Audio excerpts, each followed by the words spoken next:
আজ একটা অনেক দিনের ইচ্ছা পূরণ করলাম। তো কী ইচ্ছা সেটাই দেখতে থাকো। ফার্স্টে টিকিট কাউন্টার থেকে টিকিট কেটে রানাঘাট লোকালে উঠে পড়লাম নৈহাটি যাওয়ার উদ্দেশ্যে। তো তারপরে ২ বোন মিলে চলে গেলাম নৈহাটিতে বড় মার কাছে। তো বড় মার দর্শন নেওয়ার আগে আমরা আরও কয়েকটা প্যান্ডেল আর প্রতিমা দর্শন করেছিলাম। প্রত্যেকটা প্রতিমা না খুব সুন্দর। তারপরে ফাইনালি বড় মাকে এত সামনে থেকে এত কাছ থেকে মন ভরে দেখলাম। মনের সব কামনা বাসনা বললাম মাকে। জানি মা খালি হাতে ফেরাবে না। তারপরে এখানে একটু তাপ নিয়ে নিচ্ছিলাম আরতি হওয়ার পরে। তারপরে এখানে মায়ের কিছু পিকচার দেখছিলাম যেগুলো বাড়ির জন্য নেব। তারপর এখানে একটু খাওয়া দাওয়া করে নিলাম ২ বোন মিলে।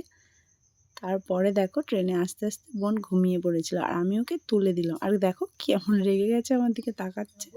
তারপর ট্রেন চলছে, দেখো আকাশটা কি সুন্দর লাগছে তাই না? তো চলো আজকের মিনি ব্লগটা এইটুকুই। কেমন লাগলো অবশ্যই কমেন্টে জানিও কিন্তু।